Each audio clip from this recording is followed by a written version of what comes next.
Prophecy, by its very nature, often tells us something about the future. It may also proclaim practical, everyday spiritual truths. But what makes a genuine prophecy unique is that it comes from a divine, superhuman intelligence which we will call God. God is not restricted by time and space. Past, present, and future are all like different chapters in the same book to Him. In God's eternal present, He can look ahead to see what is going to happen, and He can move back to our present and tell us what He knows. Doing this does not mean that God has forced anything to happen or that He has overridden our free will. He just happens to know ahead of time, and telling us some of what He knows becomes one of the many parts that will make up the overall formula that will finally result in what was predicted. Think of it like a video of a football game. No matter how many times you watch it, the same team will always win. It isn't that the game was fixed or that the winning team had no choice in the matter. It's just that what you see on the video is what actually happened as a result of everyone's free will. The same is true when God tells us what is going to happen in the future. We should probably be thankful that He doesn't go into more detail than He does, or it could really get us tangled up in knots, either worrying that we might mess things up or struggling to change the predicted results. So if you're looking for a way to cheat fate through understanding prophecy, forget it. The prophecy itself is inescapable.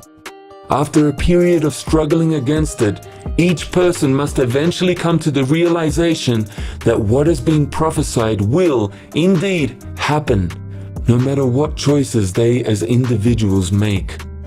God's reason for telling us something about the future is not so that we will try to change it, but rather so that we will learn lessons from it that will result in changes within ourselves. I'll say it one more time. God's reason for telling us something about the future is not so that we will try to change it, but rather so that we can learn lessons from it, so that we can work on changing ourselves. All the decisions that we make as a result of the information that God gives will inevitably lead to the fulfillment of the prophecy.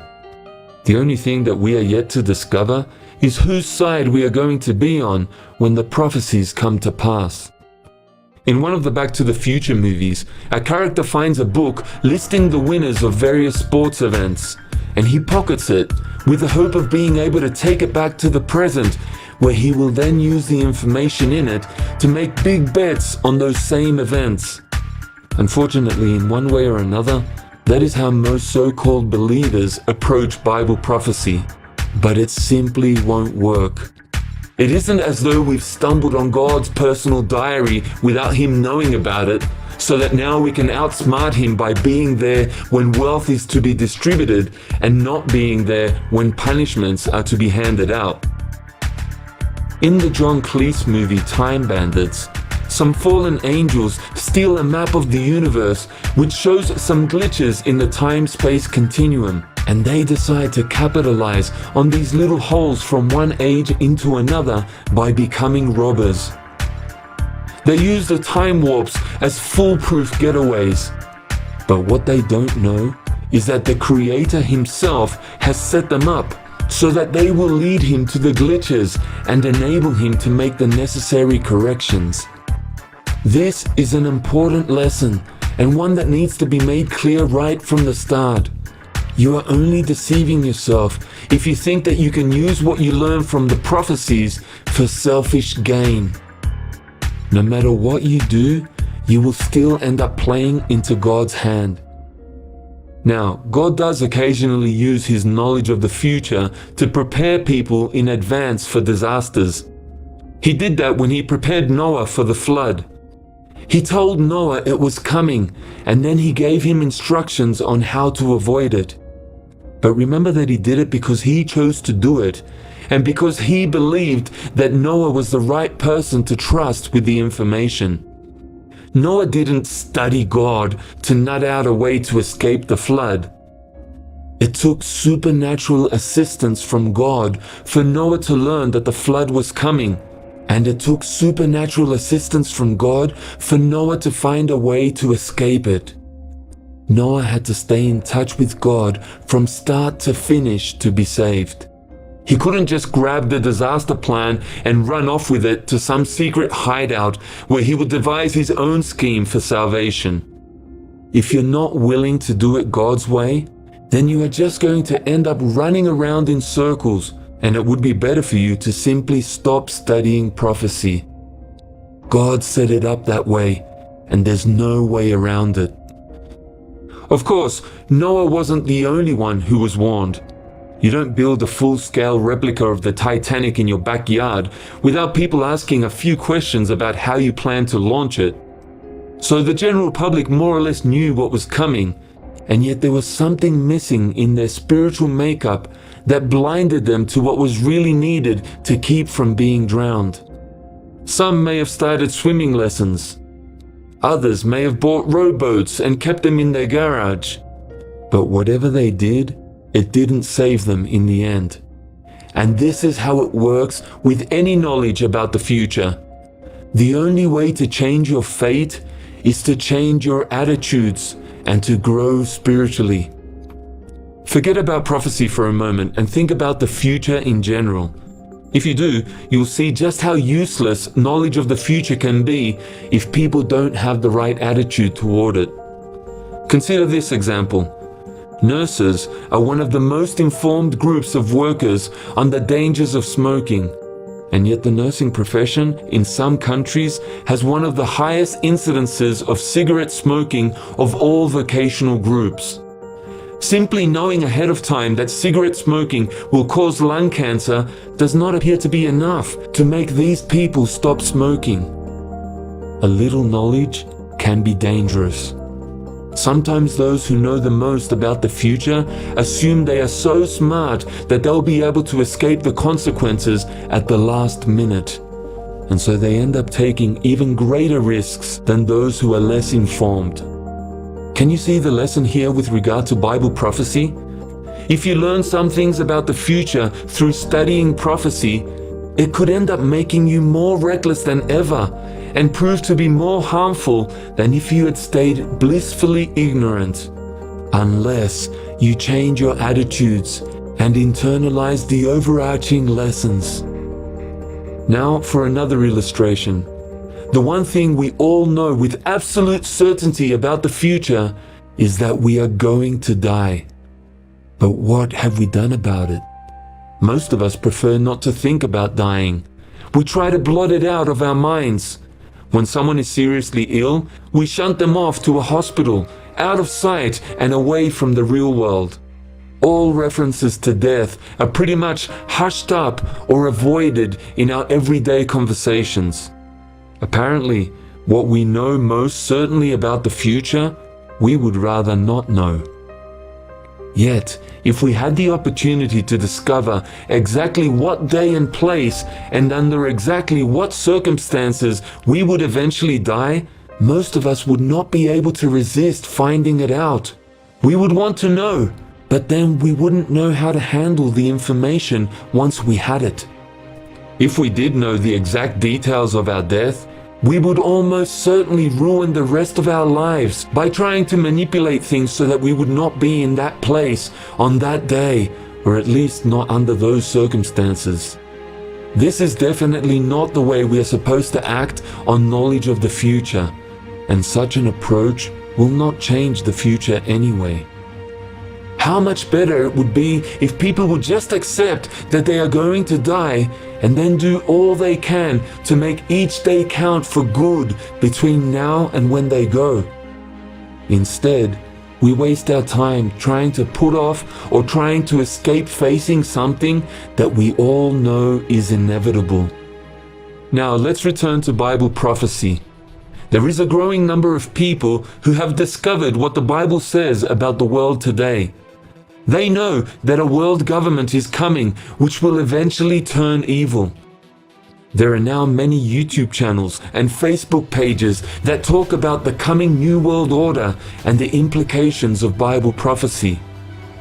Sadly, one of the most widely identifiable traits of these Bible prophecy enthusiasts is that they generate fear and panic without providing a real solution and without connecting their viewers to the teachings of Jesus.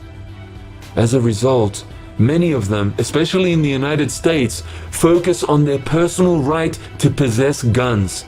They do this because they want to protect themselves from this coming world government.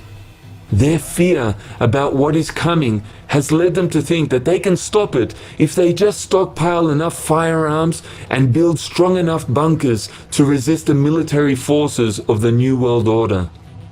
People in this group also believe in a wide range of conspiracy theories. Many of the theories they espouse show strong signs of paranoia and racism. Some of these individuals started with valid revelations about the future, but the fear that it generated within them led them to being sucked in by some of the most bizarre and ridiculous claims that the human mind could imagine. They have become addicted to conspiracy theories and are ready to believe any theory that professes to be against the establishment. Some of these people have even become a serious threat to minority groups such as Aborigines and Jews. Sadly, nothing seems to be more effective in turning people off the whole subject of Bible prophecy than taking a close look at the people who profess most strongly to believe in it. Their knowledge of the future has led them to mount various campaigns to save the world from the coming one world government. But these same campaigns may have unwittingly sped up the very process that they wanted to stop. Sociologists call this phenomena a self-fulfilling prophecy. Let me explain. When someone believes strongly that an evil government is coming, they will be tempted to react so strongly against the existing government that they will force it to become even stronger as it seeks to defend itself. In other words, their belief alone is enough to make the prophecy come to pass. But now consider the other possibility. Suppose these people that try to fight against the future world government achieve all the political power that they wanted. Suppose that the sky's the limit. How much power would it take before they would feel that the world was safe from the evil government that they fear? Because they haven't thought through such issues to their ultimate conclusion, they have no concept of a point where they can say, "This is enough power." Their paranoia would justify every new measure to increase power for themselves, until they themselves would eventually become the evil world government that they feared. As someone has said, we all believe in total control as long as we are the ones who wield it. So, either way, whether it comes from the right or from the left, the world is going to eventually have a single world government. And it is going to eventually abuse the power that it receives. What is going to happen is going to happen, and just knowing that it's going to happen does not equip anyone to stop it. This is how it works with most Bible prophecies. Even if you knew the exact time and date when the world would end, it wouldn't do you one bit of good if you were not ready to make the same drastic changes in your life that you should have made just by knowing that you are going to die one day. What it takes to prepare for the end of the world is exactly the same as what it takes to prepare to die. I'll repeat that. What it takes to prepare for the end of the world is exactly the same as what it takes to prepare to die. Having said that, it is quite likely that most of the people who watch this video are going to ignore all this advice, if in fact they even bothered to watch the whole way through. All they really want to know is when it is all going to happen and what proof there is for such claims. And they want to know it so that they can set about devising a way to alter it, to disprove it, or to use the information for selfish ends. But that's their problem. The more important question is, what are you going to do? Are you going to look for the truth in prophecy with the willingness to change your entire life if God reveals that need to you? Or do you want to continue with your own plans and ambitions and come up with your own personal plan for salvation? So much depends on the decisions that you are making right now. But if you're prepared to make fundamental changes to your lifestyle to conform with God's plan, contact me at the address on screen so I can put you in touch with other people who are living out the teachings of Jesus today and preparing spiritually for the end times. Thank you for listening.